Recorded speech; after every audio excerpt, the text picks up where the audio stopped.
A paz do Senhor para você que está aqui em mais uma sexta-feira. Se você está pegando já no Premiere, que aparece ali no YouTube, logo que lança, assim, o pessoal já está assistindo, ou de repente deixou para um outro dia para assistir mais esse episódio do podcast Bolsa de Mulher. Time completo, feliz, a Josi, o Thiago ali atrás nos bastidores. Estamos aqui para mais uma conversa nesses assuntos que às vezes parecem aleatórios, que cada dia a gente traz algo diferente, né? Verdade. E hoje ainda vai ser bem legal porque foi de uma sugestão de uma pessoa que inclusive deixou nos comentários. Então sim, nós lemos os comentários. A gente gosta muito, vocês colocam lá a sugestão ou alguma coisa sobre o episódio que vocês estão assistindo, se estão gostando, fazem ali uma contribuição, deixam a curtida, compartilham. Então essa troca é bem legal. E hoje a gente vai falar de um assunto que inclusive eu acho que ele é bem falado, assim, eu vejo ele ser bem falado no mundo. E muitas vezes exatamente no meio de grupos femininos, que é o espírito de competição.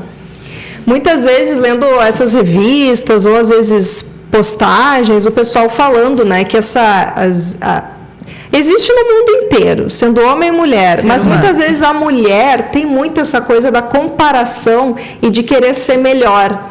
Então vem e a gente entende que é um espírito de competição porque ele vem para a divisão.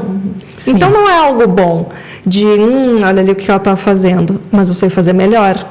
Então eu quero competir com ela, eu quero provar lá para o pastor, para o líder, que eu sou melhor, que eu sei fazer aquilo ali, que o que a pessoa está fazendo ali não está legal. Então, infelizmente, algo que a gente vê que é conversado no mundo, mas também precisa ser conversado na igreja. Não deveria haver esse tipo de coisa no nosso meio, porque a gente sabe, nós somos todos iguais perante Deus. Deus ama a todos de forma igual. Deus tem um lugar específico e um propósito para cada um. Mas aquela natureza pecaminosa, né? Aquela coisa ruim. A velha Eva se levanta com tudo. A voz da serpente, assim, no ouvido, te falando que daí tu olha a irmãzinha lá e já... E quantas vezes, com certeza, muitas aqui já viram histórias exatamente dessa consequência da competição que é a divisão. E que coisa triste, né? Quando a gente vê um grupo que poderia estar fazendo mais, mas daí por causa de uma picuinha, de uma briguinha, porque uma não quis, de repente, aceitar a hierarquia, entender que está debaixo de uma autoridade, se incomoda, e ali já começa aquela competição. Infelizmente, a gente vê isso acontecendo e muitas vezes as pessoas não sabem muito bem como agir, né? Poxa vida, tá ali uma questão, fica um ambiente meio chato, daí tu fica, e agora? Vou lá falar com o pastor, vou falar com a líder, como é que a gente resolve isso daí? Daí, às vezes, tem uma pessoa que é mais difícil de lidar, né? Lidando com pessoas. E o que a gente faz nesse momento, então, queridas?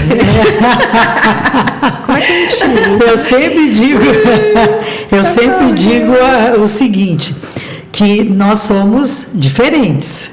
Somos iguais em Cristo, sim, mas cada uma tem que viver o propósito de Deus para a sua vida, né? Então tem mulheres que eu digo que são mais ágeis, que são mais rápidas, que são líderes, né?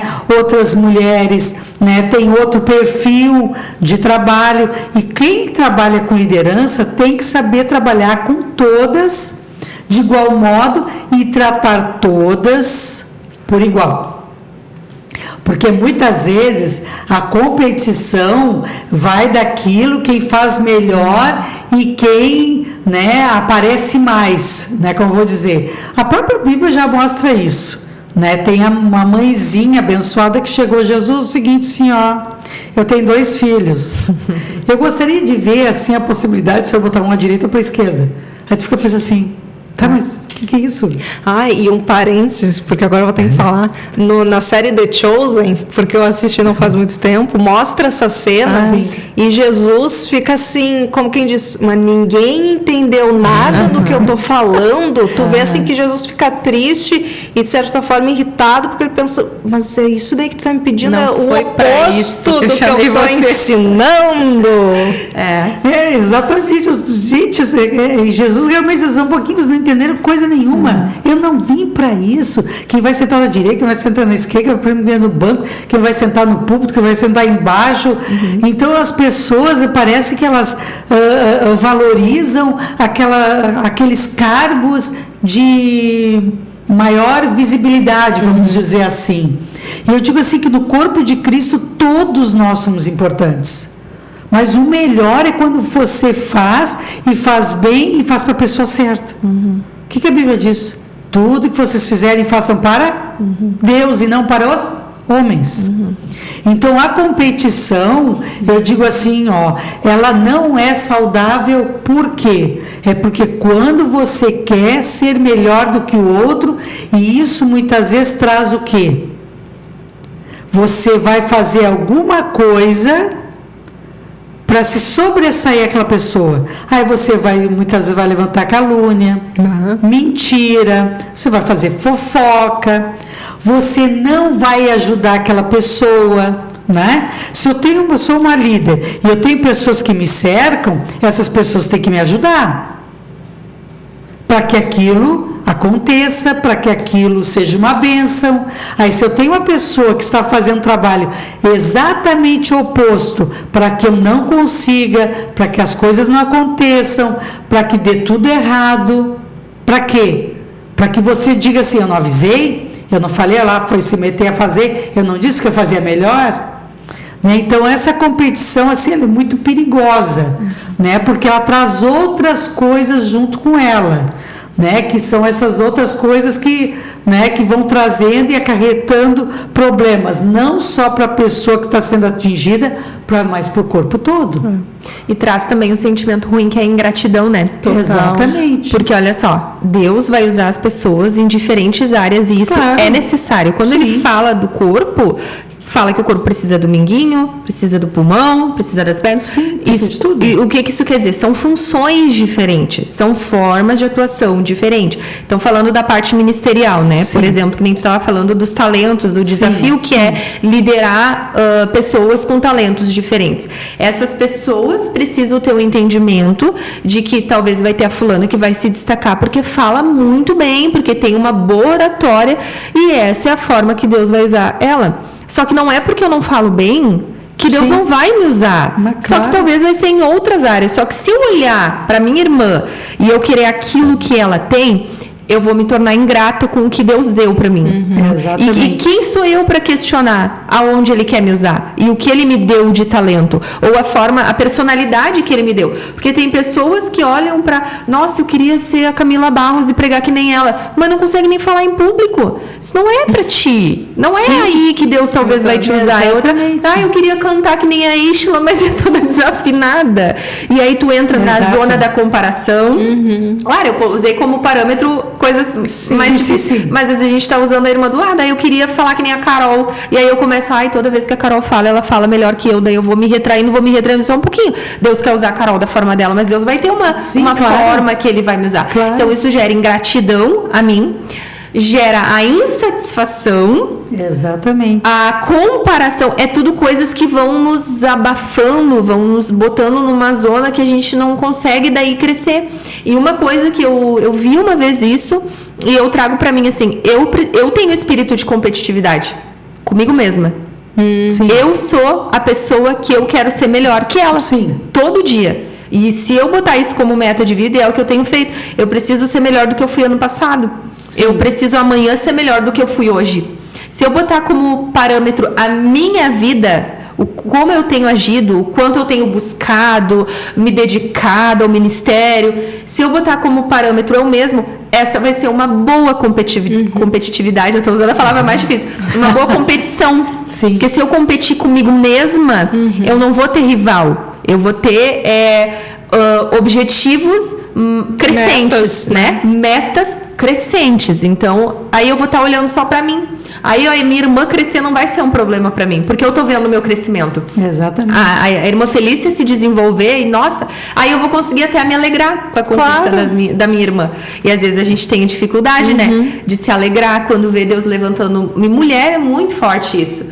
Aí tu vê Deus levantando uma mulher, uns se alegram, outras já ficam, ai, por que Deus não tá me vendo aqui? Eu tô há tanto tempo aqui. E aí a gente fica sempre se comparando. Exatamente. E sabe que um desafio de liderança também às vezes tu lidar com pessoas que têm mais talento que tu, mas Deus te deu o talento de liderar e não de fazer determinada coisa. Sim. Às vezes tem pessoa que vai chegar ali e vai falar melhor, ou vai pregar melhor, ou vai cantar melhor, vai fazer muitas coisas, mas a liderança é tua, Deus te deu a liderança. Então, se tu não tem convicção da área que Deus quer te usar, tu vai sempre se sentir ameaçado, não, aí começa a pisar, não vou deixar, aí é aquilo que tu falou, né, começa a dar os problemas, porque daí eu não posso ver alguém brilhando que eu vou lá e vou tentar ofuscar.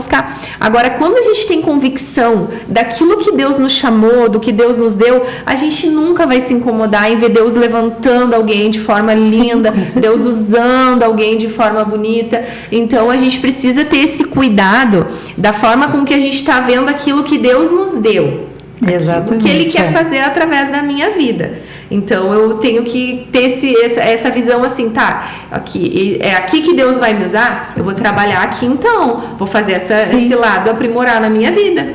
Não, fora que isso é muito um caso também de orgulho, né? A pessoa que ela não consegue ter a humildade de dizer aquela pessoa é sim melhor do que eu nisso. Talvez realmente aquilo não é pra mim, ou eu tenho que ir lá ver quem sabe o que ela tá fazendo. Tu fez um curso? Como é que tu tá aprendendo? Como é que tu faz? Vai lá e te junta com aquela pessoa, né? Une forças em vez de não, é que eu tenho que ser a melhor, né? Então, na verdade, isso daí mostra um coração orgulhoso, em que, como foi dito aqui, é um bom ponto. Tu tá fazendo para a pessoa errada, tu não tá fazendo para Deus. Porque se for para Deus, tu vai querer melhorar, como a Jesus estava falando, melhorar a ti mesmo, e chegar naquela outra pessoa e dizer, nossa, olha que legal, e ir lá conversar com ela e aprender.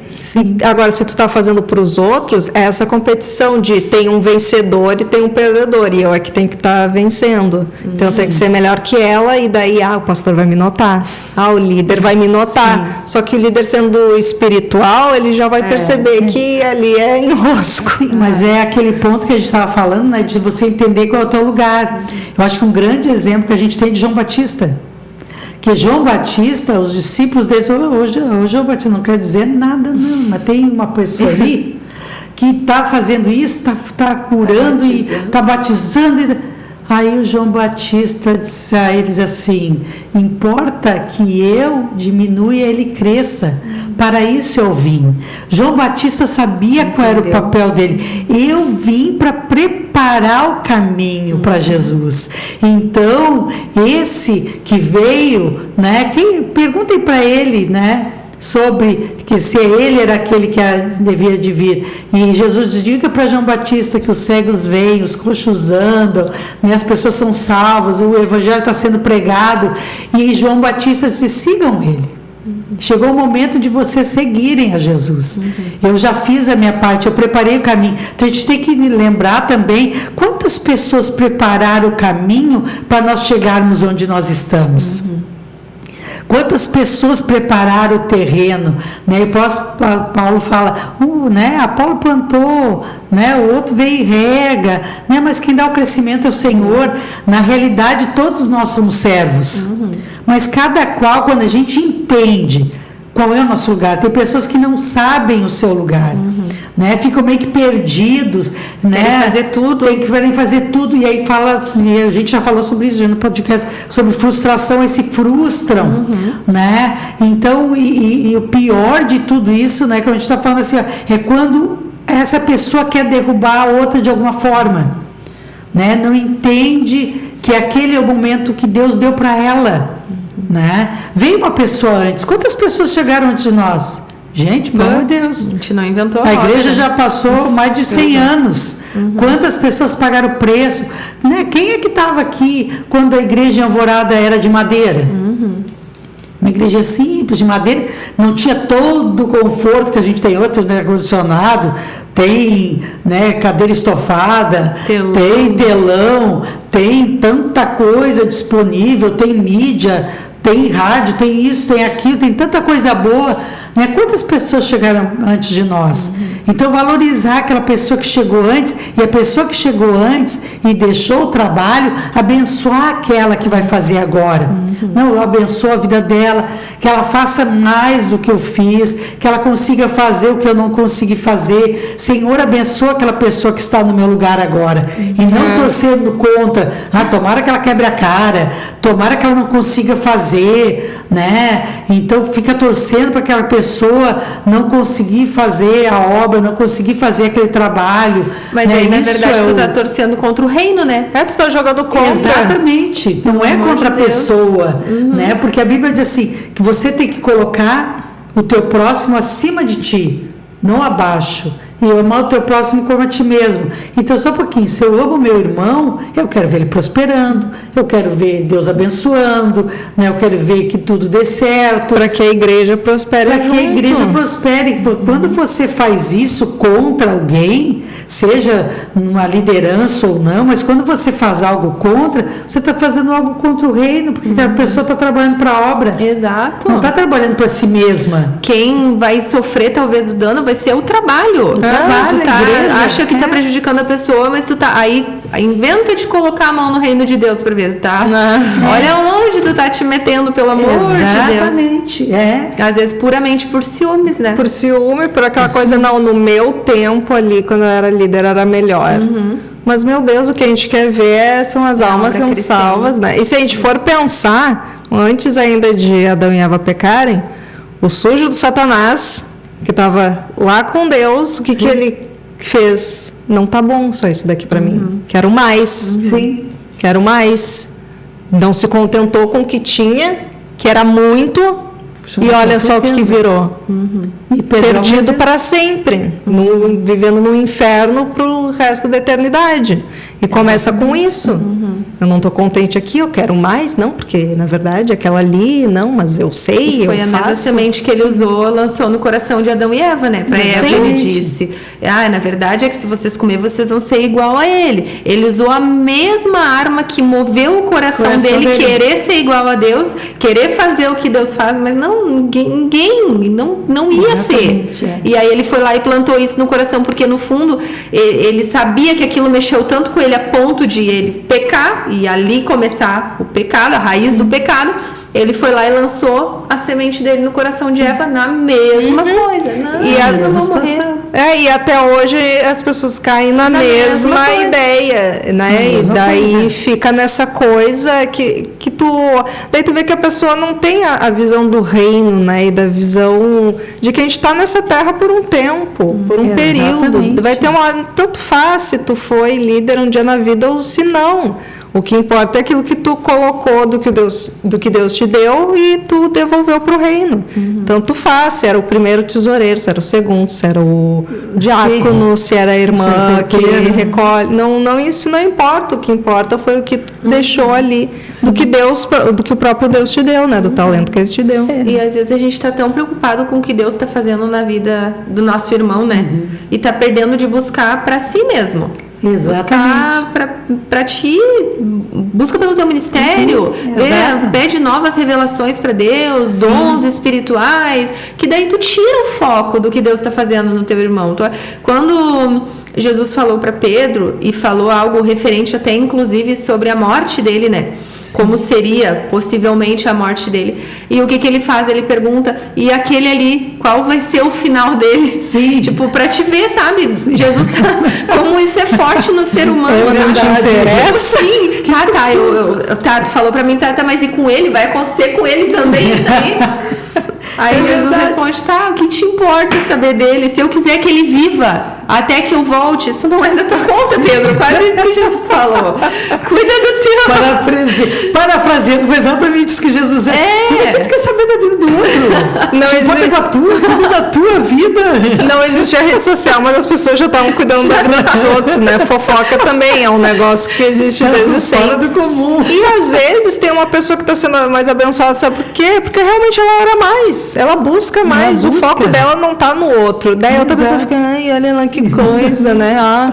Nossa, e a minha vida atribulada, me aconteceu isso. Sim, mas tu não dobra nem o joelho para orar também. E daí tu quer ter ter algo dentro do reino, e daí aquela coisa, as pessoas querem às vezes pelo status, mas daí não sabe o que elas vão ter que carregar depois. Por isso que Jesus diz, vocês querem carregar o mesmo que eu vou carregar, querem morrer a morte que eu vou morrer. Muito fácil querer estar do lado esquerdo e direito, mas assim, sofrer o que ele sofreu, daí ninguém quer. É que muitas vezes eu digo assim, as pessoas querem o cargo, mas não querem pagar o preço do cargo. Né? Então o preço de tu estar na frente de um trabalho, de tu ter um ministério que tu vai pregar, pensa, eu quero ser uma pregadora, sim, mas tu sabe a responsabilidade que você tem quando tu assume um púlpito, abre a palavra, tem pessoas na tua frente esperando Deus falar com elas. E tu tem que estar preparado espiritualmente, tu tem que ter estudado, tu tirou horas, né, de jejum, oração, leitura, estudo, dedicação, e você vai ser boca de Deus naquele lugar. Né, o preço que as pessoas pagam, às vezes eu vi quantas pessoas, como eu queria ser como aquela pregadora assim, mas tu já sentou e ouviu a história dela? Não. Às vezes a gente, né, que eu desde meus 14 anos que participo, né, de retiros, quando a gente ouvia assim os testemunhos, né, das pregadoras, eu disse, gente, meu Deus do céu, será que eu suportaria passar? Será que eu ia aguentar tudo que ela aguentou para chegar onde ela chegou, né, no ministério, naquilo que Deus tinha para a vida dela, viver o propósito diante do Senhor? Então, gente, assim, muitas vezes a gente deseja algo que a gente nem sabe o preço que se pagou para chegar ali e para ter aquele ministério. E eu digo assim, e Deus tem, quando a gente entende, eu acredito, gurias, assim, o propósito de Deus para a nossa vida, é dizer, Senhor, que a tua vontade seja soberana na minha vida, eu quero fazer aquilo para o qual eu nasci. Eu quero estar onde Deus quer que eu esteja. Né? Muitas vezes você está numa igreja, está num lugar e está de olho lá não sei aonde. Né? E eu tenho um princípio, né, para a minha vida. Onde é que fica o melhor lugar do mundo? No centro da vontade de Deus. É no centro da vontade de Deus, né? O melhor lugar do mundo é onde eu estou pela vontade soberana do Senhor, fazendo aquilo para o qual eu nasci. Então, quando você deseja algo que não é para ti, que não é teu, e tu peca querendo tirar aquela pessoa daquele lugar, você mente, você calunia, você levanta falsos testemunhos e você tenta derrubar aquela pessoa, você está lutando contra Deus, contra o próprio Senhor. Por que Jesus disse? Aquilo que você fizer para um dos meus pequeninos, você está fazendo para mim. Então pense que quando você se levanta contra alguém, você se levanta contra o próprio Deus, contra a obra do Senhor e contra o escolhido e ungido do Senhor, né? E a gente sabe que quando a inveja entrou no coração de Saul, por causa de Davi, o que aconteceu com Saul? Né? Ele pecou, foi procurar feiticeira e acabou tirando a própria vida e perdendo essa salvação para sempre, né? Então eu acredito assim, que nós temos que buscar ao Senhor e estar no centro da vontade dele, e não é para competir. Isso não é a casa do Senhor, a obra do Senhor, não é competição. Você não está numa corrida na São Silvestre, né, para competir quem chega primeiro, quem vai levar a taça, quem vai ganhar a faixa, né? Não é isso. Você não está participando de um concurso público, que você está concorrendo com centenas de pessoas para um cargo, né, ou para uma vaga num lugar. Não é esse tipo de competição. Quando você fala em reino, você fala em algo que é do Senhor, que é do próprio Deus, né? Então isso é muito perigoso. E isso mostra, como estava sendo dito, né, o cuidado de Deus. Daí a pessoa está pedindo algo que Deus sabe que vai fazer ela se perder, porque não é para ela aquilo ali, não é o peso que ela vai conseguir aguentar, e para outra para aquela ali dá. Ela aguenta, ela suporta. Então daí a pessoa está lá pedindo para Deus algo que ela quer, e Deus está assim, mas isso vai te fazer mal, se tu soubesse, né? Tu tá pedindo errado, tu tá pedindo mal. É isso. Porque a pessoa tá pedindo aquilo que ela quer e não tá buscando ao Senhor para ver o que ele quer. E às vezes justamente aí o problema, que daí a pessoa não se encontra. Eu não sei qual é a minha chamada, eu não me encontro aqui, eu queria ser como eu queria. É a questão da nossa identidade em Cristo. Exatamente. Quando a gente tem a nossa identidade bem estabelecida, bem entendida, é aqui que Deus quer me usar, é aqui que Deus quer que eu esteja. Sim. Só que daí às vezes a gente tá está orando, Deus, eu quero fazer isso, eu quero fazer aquilo. A oração do Pai Nosso é o quê? Venha a nós o teu reino, seja feita a tua vontade. Assim na terra como no céu. Só que daí a gente quer, seja feita a minha vontade, que a minha vontade vá até o venha a mim o cargo e o dinheiro, sabe? Assim no céu como é na terra. E eu declaro. Eu decreto. Tem crente fazendo oração de decreto, botando Deus contra a parede. Sim. Eu decreto a minha vitória, eu decreto não sei o quê. Só um pouquinho. Exatamente. Fé não é isso. Com certeza Fé que não. Uma coisa é tu ter fé, outra coisa é tu querer que Deus faça o que tu quer que Ele faça. Exatamente. Eu preciso ter fé suficiente que, Senhor, se for da tua vontade, eu creio que tu pode fazer, ainda que impossível Claro, isso com acontecer. certeza. Então a gente precisa alinhar a nossa vontade com a vontade de Deus e não querer que Deus alinhe e mova tudo ao contrário para se alinhar à nossa vontade. Deus não é empregado de ninguém e nem é o Santo Antônio, que se não responde, tu coloca no copo. De ponta cabeça. Coloca de virada pra... Eu ouvi falar que fazem isso, colocam um negócio. Coisa triste. Uma amiga Tadinho do santo. Olha daquela madeira. Daí olha só, ficou bravo, não me respondeu. Tu acha que dá pra pegar e levantar o dedo pra Deus? Não é assim que funciona. Vai fazer 2 trabalhos. Sim. Aí desenvira. E o mais lindo, gurias, que isso, olha só que eu tô falando que é lindo. Mas a coisa mais linda que eu vejo, por exemplo, olha o que Arão e Miriam foram fazer. Não. Deus é o seguinte, sim, ó. Não quero dizer audácia, nada. né? Não. Que história é essa de Moisés? Que Moisés? E eu sou profetisa. Arão é sacerdote, tá? E como é que é isso aí? Por que ele tem que mandar? Igualdade de salário. Vamos igualar esse negócio aí. O senhor tá fazendo tudo errado. Aí Deus fica olhando assim. Tá, só um pouquinho. Uma lepra. Peraí. Vamos botar as coisas Só no quero lugar. dizer o seguinte: que quem escolheu Moisés fui eu. E vocês estão dizendo o que eu escolhi mal? O que aconteceu com a Miriam? Ficou leprosa? Né? Arão não teve muito tempo de vida. Logo Deus recolhe Arão. Não, e Moisés nunca pediu por aquilo ali. Não, ele nunca pediu, ai Deus, como eu quero ser líder. E olha a história dele, o que passou, que sofreu. Não, e coitado desse líder, pelo amor de Deus. Aquele povo murmurento. Moisés. Agora, o mais lindo de tudo, gente, agora a gente fecha com chave de ouro essa história aí. O mais lindo de tudo, quem é que Deus escolhe para substituir Moisés? O Josué, que estava quietinho no canto dele, que estava sempre com Moisés, estava do lado dele. Moisés subia ao monte, ficava 40 dias e 40 noites, ele ficava no pé do monte, eu acho que ele fazia lá a cabana dele, levava comida, água, enfim, porque ele ficava os 40 dias lá. Moisés descia, Josué estava esperando por ele. Josué nunca pediu cargo. Um rico de um menino. O Josué nunca pediu para ser líder, substituir Moisés, então nunca passou pela cabeça dele. Sentiu medo, né? Ele era guerreiro, né? Ele era guerreiro, né? Ele estava em todas as batalhas. Ele desce do monte com Moisés, com as tábuas. Ele acha que era alarido de guerra, porque esse guerreiro já achou. E o Moisés Era eles com o bezerro. Não, quero te dizer uma coisa, Josué, tá errado. Eu acho que tu tá ouvindo mal. Eu imagino que cena deplorável. Se tu tá escutando, não tô ouvindo nada de guerra. O negócio lá é festa mesmo. Mas imagina a experiência que Josué teve do ladinho de Moisés todo o tempo. O que Deus faz? Moisés, você vai morrer, né? Você não vai entrar na arca, né? Mas eu já escolhi. O Josué vai ser teu escolhido. Já imaginou coisa mais linda? Ele tá lá das batalhas, do ladinho de Moisés, nunca pediu cargo, nunca pediu nada.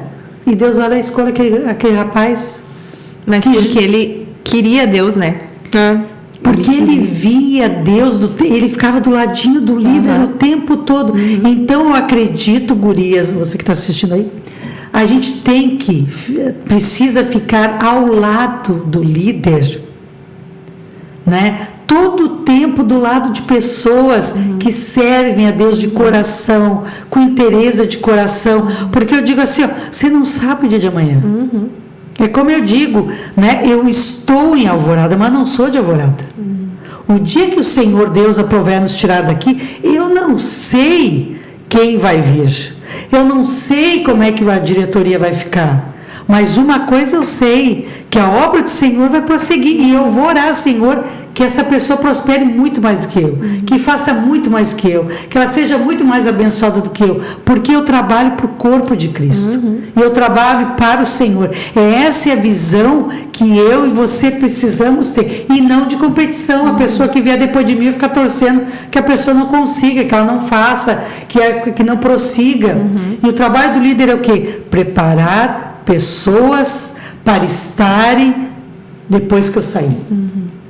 Preparar pessoas para que dê continuidade para os podcasts, programa de rádio, para as consagrações, para as dorcas, mais a torre de vigia, né? Para todo o trabalho que está sendo feito, aquela pessoa venha e seja muito mais abençoada do que eu fui. Eu acho que esse é o coração que a gente precisa, né? Que nem aquele hino que diz, né? Dá-me um coração igual ao teu. O próprio Jesus nunca se colocou a mais de Deus. Ele, tudo que ele fazia, eu faço em nome do Pai, eu faço em nome do Pai, eu faço em nome do Pai. Esse eu vou, mas eu não vou deixar você sozinho, vai vir o Espírito Santo que vai ficar com vocês. E eu não vou estar mais aqui com vocês, eu vou estar com o Pai, mas o Espírito Santo vai vir e vai estar com vocês até os confins da terra. Então, gente, assim, ó, o Senhor Jesus é o nosso grande mestre, ele nos ensinou exatamente tudo isso.